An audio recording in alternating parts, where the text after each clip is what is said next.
Hello दोस्तों, स्वागत है आपका मेरे YouTube channel let's study with Poonam में, जिसमें हम जीके जीएस से रिलेटेड टॉपिक के बारे में चर्चा करते हैं और आपके लिए नए नए विषयों को खोज कर लाते हैं। आज हम बात करने वाले हैं सिंधु घाटी सभ्यता की तर्ज पर तमिलनाडु में मिले प्राचीन भित्ति चित्र और लिपि के बारे में। तो चलिए वीडियो को शुरू करते हैं। तमिलनाडु पुरातत्व विभाग के अध्ययन में बड़ी खोज सामने आई है। इस स्टडी से पता चला है कि राज्य में कीलाड़ी सहित 140 पुरातात्विक स्थलों पर पाए गए 90% से अधिक प्राचीन भित्ति चित्र सिंधु घाटी सभ्यता के समान हैं। ये भित्ति चित्र लगभग 3300 ईसा पूर्व से 1300 ईसा पूर्व तक अस्तित्व में थे। शोधकर्ताओं ने इन स्थलों से प्राप्त बर्तनों के टुकड़ों पर अंकित 15,184 भित्ति चित्र चिन्हों का विश्लेषण किया। इसमें पाया गया कि कुछ चिन्ह बिल्कुल समान थे जबकि अन्य लगभग समान थे।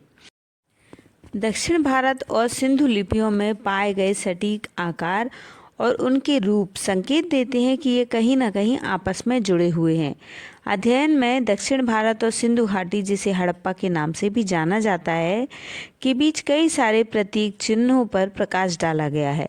इसमें त्रिभुज या फूलों के आकार के सिर वाले ऊपर की ओर मुड़े हुए तीर, स्टाइलिश और सटीक दोनों रूपों में मछली के चिन्ह, यू आकार के चिन्ह, सादे व्रत, सीढ़ी के चिन्ह और चौकोर बक्से और एक्स आकार के चिन्ह, दक्षिणावर्त और वामावर्त दोनों रूपों में स्वास्तिक जैसे चिन्ह शामिल हैं।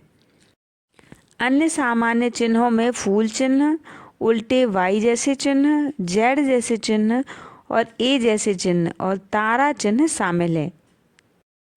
अध्ययन से पता चला है कि दक्षिण भारत का लौह युग और सिंधु का ताम्र युग समकालीन थे।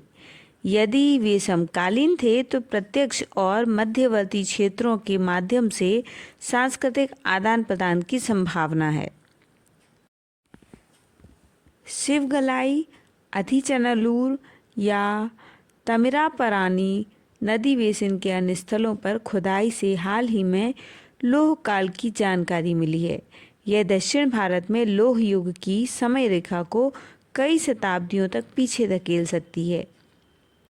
अब हम जान लेते हैं सिंधु घाटी सभ्यता आखिर कैसी सभ्यता थी।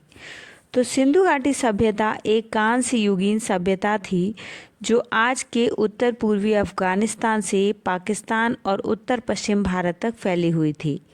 यह सभ्यता सिंधु और घग्गर हकरा नदी के किनारे घाटियों में फूली फली। इस सिंधु घाटी सभ्यता के 7 प्रमुख शहर हैं: मोहनजोदाड़ो, हड़प्पा, कालीबंगा, लोथल, चन्हुदरू, धौलावीरा या वनावली। सिंधु घाटी सभ्यता के समय काल को लेकर इतिहासकारों में अलग अलग राय है। वैज्ञानिकों के अनुसार सिंधु घाटी सभ्यता का विस्तार पाकिस्तान और अफगानिस्तान से लेकर हरियाणा के भिर्रानी और राखीगढ़ी तक था।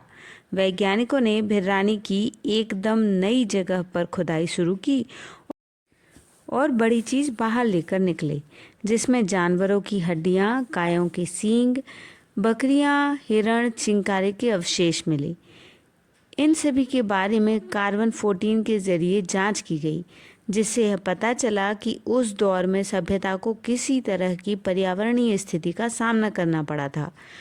वहीं सिंधु सभ्यता नष्ट होने के कारण वैज्ञानिकों ने कमज़ोर मानसून और प्राकृतिक परिस्थितियों के बदलाव को बताया है। सिंधु घाटी में ऐसी कम से कम 8 प्रमुख जगहें हैं जहां संपूर्ण नगर खोजे गए हैं, जिसमें हड़प्पा, मोहनजोदाड़ो, चन्हुदड़ो, लोथल, कालीबंगा, सुरकोटदा, रंगपुर और रोपड़ है।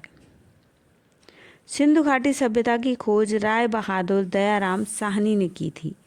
यह सभ्यता त्रिभुजाकार क्षेत्र में फैली हुई थी और इसका क्षेत्रफल 12,99,600 वर्ग किलोमीटर था। 1826 ईस्वी में सर्वप्रथम चार्ल्स मर्सन ने सिंधु घाटी सभ्यता की ईंटें प्राप्त की थीं। 1856 ईस्वी में कराची और लाहौर के बीच रेल मार्ग बनाने के लिए ईंटों का आवश्यकता हुई। परिणाम स्वरूप हड़प्पा के खंडहर की खुदाई हुई। खुदाई करते समय यहाँ पर एक प्राचीनतम स्थल होने का आभास हुआ। विद्वानों ने हड़प्पा को सिंधु घाटी सभ्यता की प्रथम राजधानी कहा था। यहाँ से प्राप्त बर्तनों पर मानव आकृतियाँ भी प्राप्त हुई थीं। हड़प्पा से एक दर्पण प्राप्त हुआ था जो तांबे का बना था। स्वास्तिक चिन्ह भी हड़प्पा की ही देन है। इससे अनुमान लगाया जा सकता है कि सिंधुवासी सूर्य उपासना करते थे। ऋग्वेद में हड़प्पा सभ्यता को हरियूपिया कहा गया है। मेसोपोटामिया साहित्य में प्रयुक्त मेल हुआ शब्द से सिंधु घाटी सभ्यता की पहचान होती है। हड़प्पा से प्राप्त मोहरों पर एक श्रृंगी पशु का अंकन सर्वाधिक मिलता है। हड़प्पा से प्राप्त मुद्रा में गरुड़ का अंकन मिला है।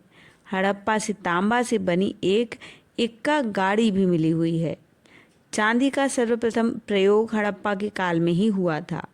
खोज से प्राप्त सुइयों से ज्ञात होता है कि सिंधु घाटी सभ्यता में कपड़े सिले हुए पहने जाते थे। सिंधुवासी पशुपति महादेव की पूजा करते थे।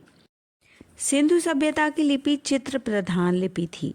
इस लिपि में लगभग 400 वर्ण हैं। स्वतंत्रता के बाद हड़प्पा सभ्यता के सर्वाधिक स्थल गुजरात में खोजे गए। हड़प्पा काल में मात्र देवियों की प्रधानता थी। सिंधु सभ्यता के लोगों का मुख्य भोजन गेहूं था। कब्रिस्तान R37 का साक्ष्य हड़प्पा से प्राप्त हुआ है। हड़प्पा कालीन स्थल हल्लूर से तलवार बनाने के साक्ष्य मिले हैं। हड़प्पा से प्राप्त धरती देवी की समानता मिस्र की आयरस देवी से की जाती है। हड़प्पा सभ्यता की सर्वोत्तम कलाकृति वहाँ से प्राप्त मोहरें हैं। तो इस तरह की से दोस्तों इस वीडियो में हमने हड़प्पा से जुड़े हुए राज को जाना है और उसके बारे में कई सारी जानकारी प्राप्त की है। तो यदि आपको हमारा वीडियो पसंद आए तो चैनल को लाइक, शेयर और सब्सक्राइब जरूर करें। धन्यवाद दोस्तों।